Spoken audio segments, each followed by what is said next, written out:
पत्नी को देखकर कौन नहीं भागता शशिकांत भाई। ये जो रात में बैठे हुए लोग हैं इसमें 70% ऐसे ही हैं जो कवि सम्मेलन का बहाना बना के आए कि आज की रात तो कम से कम छुटकारा मिले। करवा चौथ को तो लटक ही गए। सांसद साहब, दिक्कत क्या है? हम सबकी दिक्कत यही है। आजकल एंड्रॉयड फोन चलने लगे, पत्नियों की सारी जो क्षमताएं वो फोन पर रहती हैं। दिन भर नजर, किसका फोन आया, किसका आया, अब किसका आया। तो मैंने शशिकांत भाई को दिक्कत बताई कि यार किसी का भी कवित्री का फोन आ जाए तो घर में झगड़ा। तो इन्होंने मुझे जुगाड़ बताई, बड़ा शानदार। मैं देवा शरीफ के लोगों आपको बता के जाना चाहता हूं। इन्होंने बताया कि थोड़ा सा तरीके से काम ले। तो साहब मैंने तरीके से काम लिया। जुड़ना, भाई ने बड़ी अच्छी कविता सुनाई है। जुड़ना, मैंने मोबाइल में थोड़े से क्रम बदल दिए और एक दिन पासवर्ड खोल के रख दिया बीवी के सामने। तो बीवी ने पहला ही नंबर उसमें लिखा था मेरी मुस्कान। तो उसको लगा ये पक्का उसी वाली का होगा। तो उसने चुपके से खिसकाया और डायल कर दिया। तो फोन उसकी छोटी बहन को लग गया। अच्छा। तो उधर से बोली अरे दीदी नमस्ते। अब मेरी पत्नी चक्कर में बोली अरे इतना भला आदमी है, मेरी बहन को मुस्कान बोलता है, उसकी मुस्कान मेरी सिस्टर है। दूसरा नंबर था मेरी जन्नत। वो समझ गई पक्का यही वाली होगी। उसने उसको डायल किया तो उसकी माँ ने उठा लिया, यानी मेरी सास ने। बोली बताओ बिटिया क्या बात है। अब चक्कर में बोले ये तो इतना अच्छा आदमी है, मैं तो फालतू में शक किया करती हूं। अगले दिन बैंक गई, 4-5 लाख रुपए जो नोटबंदी के बाद उसने इकट्ठे कर पाए थे कुच्चा कर करके, वो एक लिफाफे में रखे और सुबह ही मुझे पकड़ाए। बोले मुझसे गलती हो गई, मैंने आप जैसे अच्छे आदमी पर शक किया, मैं माफी मांगना चाहती हूँ और मेरी तरफ से ये छोटी सी भेंट। मैंने वो लिफाफा लिया। तालियां तो अब बजाना, तालियां तो अब बजाना। मैंने वो लिफाफा लिया, जेब में रखा और सीधे से गोवा आईवीओ पर गया। वहां से फ्लाइट बुक करी गोवा की। उस गर्लफ्रेंड के साथ टिकट बुक कराई जिसका नाम मोबाइल में कलुआ मिस्त्री के नाम से फीड कर रखा था। तो स्थितियां हैं। मैंने आपको एक बात बताना भूल गया। ये इटावा से आए हैं। इटावा के लोगों से इससे ज्यादा और उम्मीद भी क्या कर सकते हैं।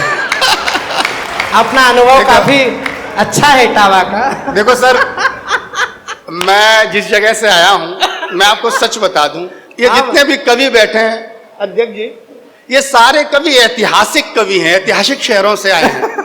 मैं दुनिया का एकमात्र भौगोलिक कवि हूं। अच्छा। मेरा दर्द सुनना समझना, मैं एकमात्र भौगोलिक कवि हूं। दरअसल मैं जिस जगह रहता हूं इटावा, उसका भूगोल सांसद जी कुछ इस तरह का है कि उसके एक तरफ चंबल है जहां डाकू रहते हैं, दूसरी तरफ सैफई है जहां नेता रहते हैं, बीच में इटावा है जहां आदमी रहते हैं।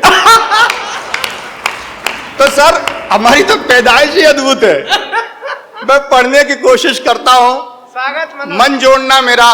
पीछे तक लोग खड़े हैं, सुनना। नई पीढ़ी के बहुत सारे लोग बैठे हैं, ये रात रात भर चैटिंग करते हैं। कहते हैं मनोज भाई कुछ मोहब्बत पर लिखो।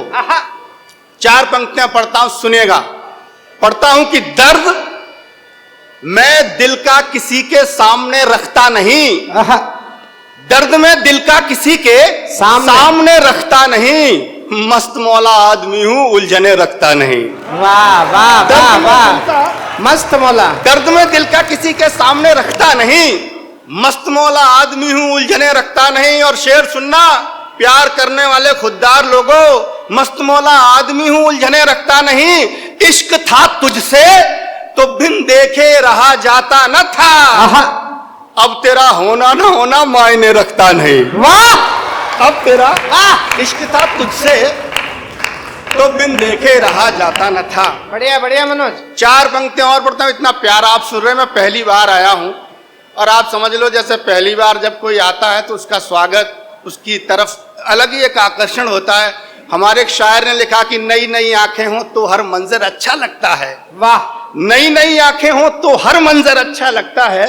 कुछ दिन शहर में घूमे लेकिन अब घर अच्छा लगता है। मिलने जुलने वाले में तो सारे अपने जैसे हैं, जिससे अब तक मिले नहीं वो अक्सर अच्छा लगता है। तो पहली बार आपके बीच आया यूट्यूब पर और तमाम जगह आप मुझे सुनते रहे हैं। मैं पढ़ने की कोशिश करता हूं। एक अखबार में खबर छपी, स्वागत मनोज भाई। एक लड़का एक लड़की के साथ भाग गया और होटल में जाकर उसने सुसाइड कर लिया। अखबार ने हेडलाइन बनाई, मोहब्बत का अंत। मैंने वो खबर पढ़ी, मुझे अच्छा नहीं लगा। मुझे लगा कि किसी के प्यार में मर गए तो किस बात का प्यार। बाराबंकी के लोगों सुनना, किसी के प्यार में मर गए तो किस बात का प्यार। अरे प्यार तो वो है जो जिंदगी दे, तू मुझे जीने का मौका दे, मैं तुझे जीने का मौका दूं। वाह वाह वाह वाह वाह वाह वाह। सदियों से गाना चला, प्यार करना, तू शमा है मैं हूं परवाना, तू दीपक मैं पतंगा, तमाम सारे किस्से चले। मुझे लगा कि हमारे यहाँ की परिभाषा ही गलत है। मैं एक शेर पढ़ता हूं और मेले को खोलना चाहता हूं, आपके मन तक जाना चाहता हूं। और मैंने इससे जो मैंने बहुत अच्छा लिखा है उसमें से एक शेर पढ़ता हूं। समंदर पार भी पुरखों की थाती साथ रहती है। समंदर पार भी पुरखों की प्यार करना, क्षमा परवाने की परिकल्पना ही गलत है। दीपक पतंगे जैसा कोई प्यार होता ही नहीं है। मर गए तो काहे बात का प्यार। एक नई बात कहने की कोशिश की है, सुनिएगा। समंदर पार भी पुरखों की थाती साथ रहती है, कि ज्यों जलते हुए दीपक में बाती साथ रहती है। और जुड़ना कि ज्यों जलते हुए दीपक में बाती साथ रहती है। मोहब्बत जब कभी करना तो पौधों की तरह करना, जो महलों में भी ले जाओ तो माटी साथ रहती है। वाह। मोहब्बत जब कभी करना तो गमलों की तरह करना। वाह वाह वाह वाह वाह। जो महलों में भी ले जाओ तो माटी साथ रहती है, जो महलों में भी ले जाओ तो माटी साथ रहती है। कि खेत खलिहान गांव गली में पले हुए हैं, ये मेले बच्चों की जान होते हैं, ये मेले युवाओं की शान होते हैं। जहां हिंदू मुसलमान एक साथ बैठे हों, वो मेले ऐसे लगता है जैसे हिंदुस्तान होते हैं। मैं पढ़ता हूं, सुनेगा। बहुत अच्छे भाई। कि खेत खलिहान गांव गली में पले हुए हैं, शोषितों के पांव की बिवाई बन जाते हैं। वाह। शोषितों के पांव की बिवाई बन जाते हैं। शाम को कभी जो यार दोस्तों में बैठते हैं, हरिवंश राय की रुबाई बन जाते हैं। हरिवंश राय की रुबाई बन जाते हैं।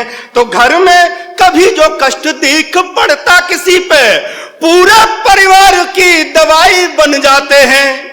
किंतु कोई देश पे निगाह टेढ़ी डाल दे तो सारा काम छोड़ के सिपाही बन जाते हैं। किंतु कोई देश पे हिंदुस्तान, भारत यूं ही हिंदुस्तान नहीं होता। भारत की भूमि की महानता कहां लो कहें, आदमी के बीच दिनमान मिल जाते हैं। बड़े बड़े लोग भारत की भूमि की महानता कहां लो कहें, आदमी के बीच दिनमान मिल जाते हैं। आदमी के बीच दिनमान मिल जाते हैं। और पंक्तियां पढ़ता हूं। हिंदी का जो सबसे बड़ा कवि हुआ, रसखान, जिसने लिखा कि खेलत खात फिरे अंगना, पग पैंजन बाजित पीरी कछोटी, वाह छवि को रसखान विलोकत, वारत काम कला निध कोटी, काग के भाग बड़े सजनी, हरे हाथ से ले गयो माखन।